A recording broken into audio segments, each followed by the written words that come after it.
ಜೈ ರಾಮಕೃಷ್ಣ. ನಮಸ್ತೆ. ಯುಗಾವತಾರ ಶ್ರೀರಾಮಕೃಷ್ಣ ಗ್ರಂಥಾಧ್ಯಯನಕ್ಕೆ ತಮ್ಮೆಲ್ಲರಿಗೂ ಸ್ವಾಗತ. ಸಂಚಿಕೆ 133, ಅಧ್ಯಾಯ 86, ಅಗ್ನಿ ಪರೀಕ್ಷೆ.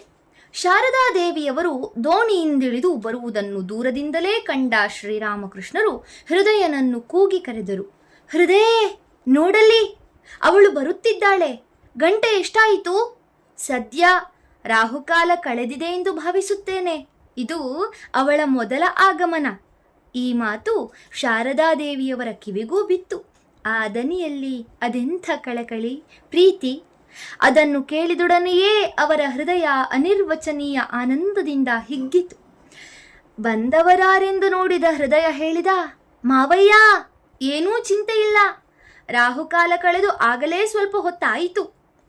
ಶಾರದಾದೇವಿಯವರನ್ನು ಹೃದಯ ನೇರವಾಗಿ ಶ್ರೀರಾಮಕೃಷ್ಣರ ಕೋಣೆಗೆ ಕರೆತಂದ. ಶ್ರೀರಾಮಕೃಷ್ಣರು ಅತ್ಯಂತ ಪ್ರೀತಿಯಿಂದ ನುಡಿದರು, ಇಷ್ಟು ದಿನಗಳ ಮೇಲಾದರೂ ಬಂದೆಯಲ್ಲ, ಒಳ್ಳೆಯದು, ಬಹಳ ಒಳ್ಳೆಯದು. ಶಾರದಾದೇವಿಯವರು ಪತಿಗೆ ನಮಸ್ಕರಿಸಿ ಮೌನವಾಗಿ ತಲೆ ತಗ್ಗಿಸಿ ಕುಳಿತರು. ಶ್ರೀರಾಮಕೃಷ್ಣರು, ಸೌಖ್ಯವಾಗಿದ್ದೀಯಾ? ಮನೆಯಲ್ಲಿ ಎಲ್ಲರೂ ಆರೋಗ್ಯವಷ್ಟೇ?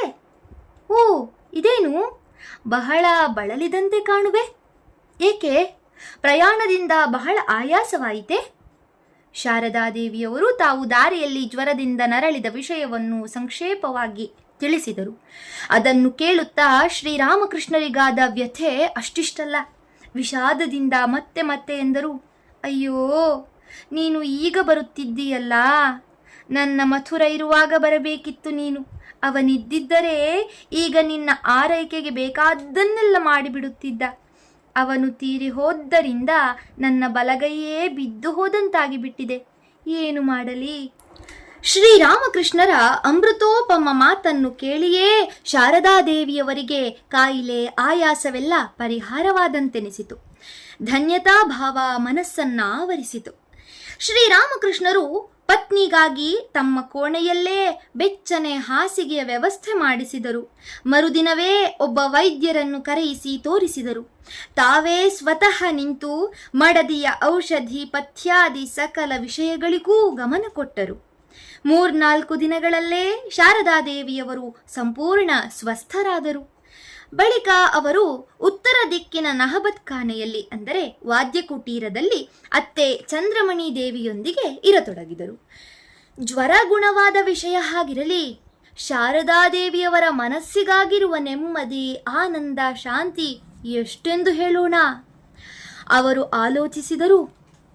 ಸುಮ್ಮನೆ ಆ ತಿಳುವಳಿಕೆ ಇಲ್ಲದ ಜನರ ಮಾತನ್ನು ಕೇಳಿಕೊಂಡು ಅದು ನಿಜವಿರಬಹುದೇ ಎಂದು ಚಿಂತಿಸಿ ತಲೆಗೆಡಿಸಿಕೊಂಡೆನಲ್ಲ ನಾನು. ಈಗಲೂ ಇವರು ನಾನು 4 ವರ್ಷದ ಕೆಳಗೆ ಕಂಡಿದ್ದ ದೇವತೆಯೇ ಆಗಿದ್ದಾರೆ. ಇವರನ್ನು ಪಡೆದ ನಾನೇ ಮಹಾಭಾಗ್ಯವತಿ. ಅಂತೂ ಇತರರ ಮಾತುಗಳಿಂದ ಅವರ ಮನಸ್ಸಿನಲ್ಲಿ ಕವಿದಿದ್ದ ಮೋಡವೀಗ ಶ್ರೀರಾಮಕೃಷ್ಣರ ಪ್ರೇಮಪೂರ್ಣ ಆರೈಕೆ ಎಂಬ ಗಾಳಿಯಿಂದ ಚದರಿ ಹೋಯಿತು. ಶ್ರದ್ಧೆಯ ಸೂರ್ಯ ಮತ್ತೆ ಬೆಳಗತೊಡಗಿದ. ಈಗ ಶಾರದಾದೇವಿಯವರು ತಮ್ಮ ಪತಿದೇವನ ಹಾಗೂ ವೃದ್ಧೆ ಚಂದ್ರಮಣಿಯ ಹೃತ್ಪೂರ್ವಕ ಸೇವೆಯಲ್ಲಿ ನಿರತರಾದರು. ಚಂದ್ರಮಣಿಗಂತೂ ಸೊಸೆ ಎಂದರೆ ಪಂಚಪ್ರಾಣ.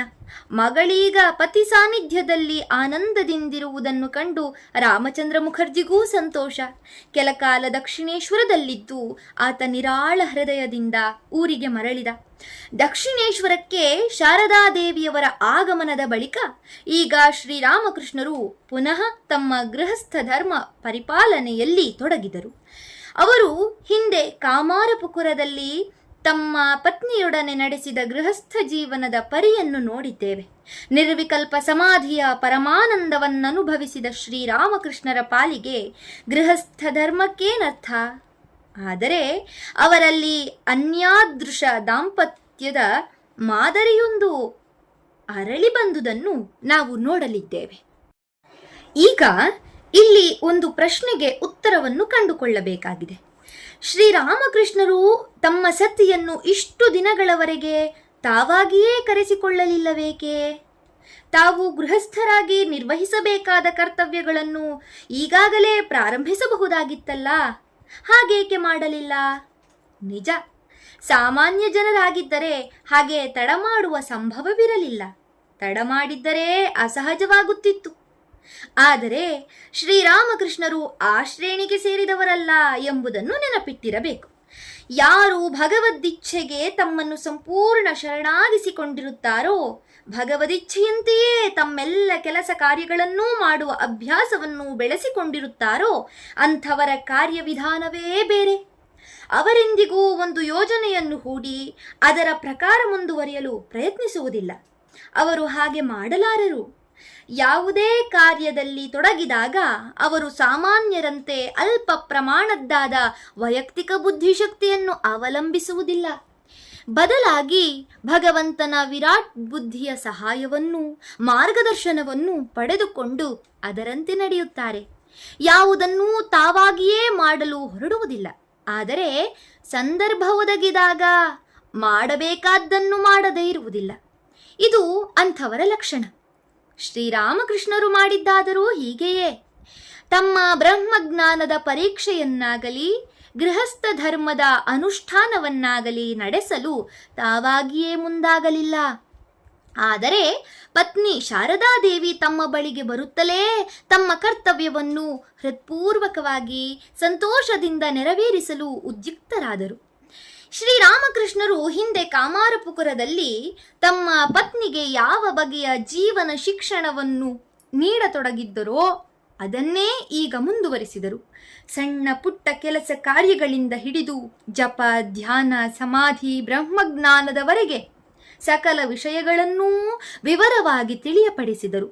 ಮಾನವ ಜೀವನದ ಉದ್ದೇಶ, ಕರ್ತವ್ಯಗಳನ್ನು ಬೋಧಿಸಿದರು. ಆದರೆ ಹೀಗೆಂದಾಕ್ಷಣ ಶಾರದಾದೇವಿಯವರಿಗೆ ಉಪದೇಶದ ಸುರಿಮಳೆಯೇ ಆಗುತ್ತಿತ್ತೆಂದೋ ಅಥವಾ ಅಲ್ಲೊಂದು ಗಂಭೀರವಾದ ವಾತಾವರಣ ನಿರ್ಮಾಣವಾಗಿತ್ತೆಂದೋ ಊಹಿಸಬಾರದು. ನಿಜಕ್ಕೂ ಅದೊಂದು ಅತ್ಯಂತ ಮಧುರವಾದ ಅಲೌಕಿಕ ಬಾಂಧವ್ಯ. ಅಂಥದೊಂದು ಸಂಬಂಧವನ್ನು ಊಹಿಸುವುದೇ ಕಷ್ಟ. ಶ್ರೀರಾಮಕೃಷ್ಣರು ತಮ್ಮ ಪತ್ನಿಯ ಅರ್ಹತೆ, ಅಗತ್ಯಗಳನ್ನರಿತುಕೊಂಡು ಸಂದರ್ಭಾನುಸಾರವಾಗಿ ಸೂಚನೆ, ಬೋಧನೆಗಳನ್ನು ನೀಡುತ್ತಿದ್ದರು. ಒಂದು ದೃಷ್ಟಿಯಲ್ಲಿ ಶಾರದಾದೇವಿಯವರೇ ಶ್ರೀರಾಮಕೃಷ್ಣರ ಪ್ರಥಮ ಶಿಷ್ಯರಲ್ಲೊಬ್ಬರೆನ್ನಬಹುದು. ಸೂಕ್ಷ್ಮಮತಿಗಳಾದ ಶಾರದಾದೇವಿಯವರು ಕೂಡ ತಮ್ಮ ಪತಿದೇವನ ಬೋಧನೆಗಳ ಮರ್ಮವನ್ನು ತಕ್ಷಣ ಗ್ರಹಿಸಿ ಅದರಂತೆ ನಡೆಯುತ್ತಿದ್ದರು. ಅಲ್ಲದೆ ಶ್ರೀರಾಮಕೃಷ್ಣರಾದರೂ ಕೇವಲ ಉಪದೇಶ ಕೊಟ್ಟು ಸುಮ್ಮನಾಗುವ ಸ್ವಭಾವದವರಲ್ಲ. ತಮ್ಮ ಬೋಧನೆ ಎಷ್ಟರ ಮಟ್ಟಿಗೆ ಆಚರಣೆಗೆ ಬಂದಿದೆ ಎಂಬುದನ್ನು ಕಣ್ಣಲ್ಲಿ ಕಣ್ಣಿಟ್ಟು ಗಮನಿಸುತ್ತಿದ್ದರು. ಎಲ್ಲಿಯಾದರೂ ಲೋಪದೋಷಗಳು ಕಂಡು ಬಂದರೆ ಆಗಿಂದಾಗಲೇ ಅದನ್ನು ಸರಿಪಡಿಸುತ್ತಿದ್ದರು. ಶ್ರೀರಾಮಕೃಷ್ಣರು ಸಂದರ್ಭ ಒದಗಿದಾಗಲೆಲ್ಲ ತಮ್ಮನ್ನೂ ಕೂಡ ಇದೇ ಬಗೆಯ ಕಠಿಣ ಪರೀಕ್ಷೆಗೆ ಒಳಪಡಿಸಿ ನೋಡಿಕೊಳ್ಳದಿರುತ್ತಿರಲಿಲ್ಲ. ಪುರುಷರಾದರೆ ಸ್ತ್ರೀಯರಿಂದ, ಸ್ತ್ರೀಯರಾದರೆ ಪುರುಷರಿಂದ ದೂರವಿದ್ದು ಮನಃಶುದ್ಧಿಯನ್ನು ಸಿದ್ಧಿಸಿಕೊಂಡಿದ್ದರೆ ಅಂಥವರು ಉತ್ತಮ ಸಾಧಕರೆಂಬುದರಲ್ಲಿ ಸಂಶಯವಿಲ್ಲ. ಆದರೂ ಬ್ರಹ್ಮಜ್ಞಾನ ಮಾತ್ರ ಅವರಿಂದ ಬಹಳ ದೂರವೇ.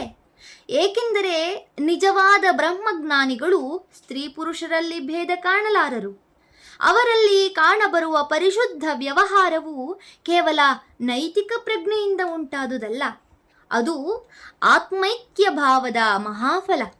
ಶ್ರೀರಾಮಕೃಷ್ಣರು ತಮಗೆ ಸಿದ್ಧಿಸಿದ ಪರಿಶುದ್ಧ ಮನಸ್ಥಿತಿಯನ್ನು ಪರೀಕ್ಷೆ ಮಾಡಿ ನೋಡಿಕೊಳ್ಳಲು ಈಗ ಒದಗಿದ ಸತಿ ಸಾನ್ನಿಧ್ಯವನ್ನು ಒಂದು ಸದವಕಾಶವೆಂದು ಭಾವಿಸಿದರು. ಅವರು ಸಾಮಾನ್ಯ ಸಾಧಕರಂತೆ ಮಂದಗಾಮಿಗಳಲ್ಲ. ಮನಸ್ಸಿಗೆ ಒಂದು ಆಲೋಚನೆ ಬಂದಿತೆಂದರೆ ತಕ್ಷಣ ಅದನ್ನು ಪ್ರಯೋಗ ಮಾಡಿ ನೋಡಿಯೇ ಬಿಡುವವರು. ಸರಿ, ಈಗ ಪತ್ನಿಗೆ ಮನಸ್ತೃಪ್ತಿಯಾಗುವಷ್ಟು ತಮ್ಮ ವೈಯಕ್ತಿಕ ಸೇವೆ ಮಾಡಲು ಅವಕಾಶ ಕೊಟ್ಟರು. ಅಷ್ಟೇ ಅಲ್ಲ, ಅವರಿಗೆ ತಮ್ಮ ಕೋಣೆಯಲ್ಲಿಯೇ ತಮ್ಮ ಹಾಸಿಗೆಯ ಮೇಲೆಯೇ ಮಲಗಿಕೊಳ್ಳಲು ಅವಕಾಶ ಕೊಟ್ಟರು. ಯುವ ತಪಸ್ವಿಯೋರ್ವನ ಪಾಲಿಗೆ ಇದು ಅಗ್ನಿ ಪರೀಕ್ಷೆಗಿಂತಲೂ ಅಧಿಕ. ಆದರೆ ಶ್ರೀರಾಮಕೃಷ್ಣರಿಗಲ್ಲ. ಅವರ ವಿವೇಕಪೂರ್ಣ ಬುದ್ಧಿ ಈ ಭುವನ ಮೋಹಿನಿ ಮಾಯೆಯೊಡ್ಡುವ ಬಲೆಯಲ್ಲಿ ಸಿಕ್ಕಿಕೊಳ್ಳಲಾರದು. ಒಂದು ದಿನ ತಮ್ಮ ಮಗ್ಗುಲಲ್ಲಿ ಮಲಗಿರುವ ಸತಿಯನ್ನು ಕಂಡು ಶ್ರೀರಾಮಕೃಷ್ಣರು ತಮ್ಮಲ್ಲಿಯೇ ವಿವೇಚಿಸುತ್ತಾ ಮನಸ್ಸಿಗೆ ಹೇಳಿಕೊಂಡರು, ಓ ಮನಸ್ಸೇ, ನೋಡು, ಹೆಣ್ಣಿನ ದೇಹ ಎನ್ನುವುದು ಇದಕ್ಕೆ. ಜಗದ ಜನರು ಪರಮಭೋಗದ ವಸ್ತುವೆಂದು ಭಾವಿಸಿ ಚಪಲ ಚಿತ್ತರಾಗಿ ಧಾವಿಸುವುದು ಇದರ ಹಿಂದೆಯೇ. ಆದರೆ ಇದನ್ನು ಭೋಗಿಸ ಹೊರಟರೆ ದೇಹ ಬುದ್ಧಿಯ ಬಲೆಯಲ್ಲೇ ಬಿದ್ದಿರಬೇಕಾಗುತ್ತದೆ. ಸತ್ಯಜ್ಞಾನಾನಂದ ಸ್ವರೂಪನಾದ ಭಗವಂತನನ್ನು ಎಂದಿಗೂ ಪಡೆಯಲಾಗುವುದಿಲ್ಲ. ಈಗ ನೀ ಹೇಳು, ಓ ಮನಸ್ಸೇ, ನಿನಗೆ ಈ ಶರೀರ ಸುಖ ಬೇಕೋ, ಭಗವಂತ ಬೇಕೋ? ನಿನ್ನನ್ನು ನೀನೇ ವಂಚಿಸಿಕೊಳ್ಳಬೇಡ. ನಿನಗೆ ಹೆಣ್ಣಿನ ದೇಹ ಬೇಕಿದ್ದರೆ ಇಗೋ ಇಲ್ಲಿಯೇ ಇದೆ. ಯಾವ ಶಂಕೆಯೂ ಇಲ್ಲದೆ ನೀನದನ್ನು ಅನುಭವಿಸಬಹುದು. ಹೀಗೆ ವಿವೇಚಿಸುತ್ತಾ ಅವರು ಮಡದಿಯ ಮೈಯನ್ನು ಇನ್ನೇನು ಮುಟ್ಟಬೇಕು, ಅಷ್ಟರಲ್ಲಿ ಅವರ ಮನಸ್ಸು ಎಂಥ ವೇಗದಿಂದ ಹಿಮ್ಮೆಟ್ಟಿತೆಂದರೆ ಅದು ಅತ್ಯಂತ ಗಾಢ ಸಮಾಧಿ ಸ್ಥಿತಿಗೇರಿಬಿಟ್ಟಿತು. ಆ ರಾತ್ರಿಯೆಲ್ಲ ಅವರು ಸಹಜ ಸ್ಥಿತಿಗೆ ಮರಳಲೇ ಇಲ್ಲ. ಮರುದಿನ ಹೃದಯ ಬಂದು ಬಹು ಹೊತ್ತಿನವರೆಗೆ ಅವರ ಕಿವಿಯಲ್ಲಿ ಭಗವನ್ನಾಮವನ್ನು ಉಚ್ಚರಿಸಿದ ಮೇಲಷ್ಟೇ ಪ್ರಜ್ಞೆ ಹಿಂದಿರುಗಿತು. ಈ ಒಂದು ಅದ್ಭುತ ಘಟನೆಯಿಂದ ಅವರಿರುವರು ಯಾವ ಬಗೆಯ ದಾಂಪತ್ಯ ಜೀವನವನ್ನು ನಡೆಸಿದರೆಂಬುದರ ಕಲ್ಪನೆ ಮೂಡುತ್ತದೆ. ಶ್ರೀರಾಮಕೃಷ್ಣರ ವಿಶಿಷ್ಟ ಗುಣಕ್ಕೆ ತಕ್ಕಂತೆ ನಡೆದ ಇನ್ನೊಂದು ಘಟನೆಯನ್ನು ಹೇಳಿದರೆ ಈ ವಿಲಕ್ಷಣ ವೈವಾಹಿಕ ಜೀವನದ ವರ್ಣನೆ ಇನ್ನಷ್ಟು ವಿಶದವಾಗುತ್ತದೆ.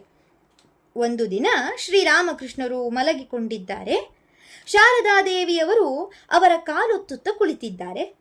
ಆಗ ಇದ್ದಕ್ಕಿದ್ದಂತೆ ಶ್ರೀರಾಮಕೃಷ್ಣರಿಗೆ ಅವರ ಹರೆಯದ ಮಡದಿಯಿಂದ ನೇರವಾಗಿ ಒಂದು ಪ್ರಶ್ನೆ ಬಂದಿತು. ನಾನು ನಿಮಗೆ ಹೇಗೆ ಕಾಣುತ್ತಿದ್ದೇನೆ? ಯುವಕನಾದ ಪತಿಯನ್ನು ಪ್ರಾಯಭರಿತಳಾದ ಸತಿ ಈ ಪ್ರಶ್ನೆ ಕೇಳುತ್ತಿದ್ದಾಳೆ. ಅದಕ್ಕೆ ಶ್ರೀರಾಮಕೃಷ್ಣರು ಕೊಟ್ಟ ಉತ್ತರ ಜಗತ್ತಿನ ಆಧ್ಯಾತ್ಮಿಕ ಇತಿಹಾಸದಲ್ಲೇ ಅಮರವಾಗಿ ಉಳಿಯುವಂಥದ್ದು. ಅವರೆನ್ನುತ್ತಾರೆ, ಮಂದಿರದಲ್ಲಿ ಪೂಜಿಸಲ್ಪಡುತ್ತಿರುವ ಜಗನ್ಮಾತೆಯೇ ವಾದ್ಯಕುಟೀರದಲ್ಲಿ ವಾಸಿಸುತ್ತಿರುವ ನನ್ನ ಜನ್ಮದಾತೆ, ಮತ್ತು ಅವಳೇ ಈಗ ನನ್ನ ಕಾಲುಗಳನ್ನು ಒತ್ತುತ್ತಾ ಕುಳಿತಿದ್ದಾಳೆ. ನಿಜಕ್ಕೂ ನೀನು ನನಗೆ ಯಾವಾಗಲೂ ಆನಂದಮಯಿ ಜಗನ್ಮಾತೆಯೇ ಮೈದಳೆದು ಬಂದಿರುವಂತೆ ಕಾಣುತ್ತಿರುವೆ. ಶ್ರೀರಾಮಕೃಷ್ಣ ಶಾರದಾದೇವಿಯವರ ಈ ಬಗೆಯ ಅದ್ಭುತವಾದ ಸಂಯಮದ ಜೀವನ ಹೀಗೇ ಮುಂದುವರಿಯಿತು. ಹೆಚ್ಚಿನ ರಾತ್ರಿಗಳೆಲ್ಲ ಶ್ರೀರಾಮಕೃಷ್ಣರು ಸಮಾಧಿಯಲ್ಲೇ ಇದ್ದು ಬಿಡುತ್ತಿದ್ದರು. ಆಗಾಗ ಬಾಹ್ಯ ಭೂಮಿಕೆಗೆ ಇಳಿದು ಬಂದರೂ ಅವರ ಮನಸ್ಸು ಎಷ್ಟು ಉನ್ನತಾವಸ್ಥೆಯಲ್ಲಿರುತ್ತಿತ್ತೆಂದರೆ ಒಂದು ಕ್ಷಣವಾದರೂ ಅವರಲ್ಲಿ ದೇಹ ಬುದ್ಧಿ ಹುಟ್ಟಲು ಸಾಧ್ಯವಿರಲಿಲ್ಲ. ಹೀಗೆ ದಿನದ ಮೇಲೆ ದಿನ, ತಿಂಗಳ ಮೇಲೆ ತಿಂಗಳು ಉರುಳಿ 1 ವರ್ಷಕ್ಕಿಂತ ಹೆಚ್ಚಿನ ಕಾಲ ಕಳೆಯಿತು. ಆದರೆ ಆ ಅದ್ಭುತ ದಂಪತಿಗಳ ಸಂಯಮದ ಕಟ್ಟೆ ಮಾತ್ರ ಒಡೆದು ಹೋಗಲಿಲ್ಲ. ಮರೆತಾದರೂ ಅವರ ಮನಸ್ಸುಗಳು ದೇಹ ಸುಖವನ್ನು ಬಯಸಲಿಲ್ಲ. ಧನ್ಯವಾದಗಳು. ಇಂದಿಗೆ ಅಧ್ಯಾಯ 86 ಸಂಪೂರ್ಣವಾಯಿತು. ಮುಂದಿನ ಸಂಚಿಕೆಯಲ್ಲಿ ಹೊಸ ಅಧ್ಯಾಯವನ್ನು ಪ್ರಾರಂಭಿಸೋಣ. ಓಂ ಶಾಂತಿ ಶಾಂತಿ ಶಾಂತಿ. ಹರಿ ಓಂ ತತ್ಸತ್. ಶ್ರೀರಾಮಕೃಷ್ಣಾರ್ಪಣಮಸ್ತು. ಸರ್ವೇ ಜನ ಸುಖಿನೋ ಭವಂತು. ಜೈ ಶ್ರೀಮಾತಾ.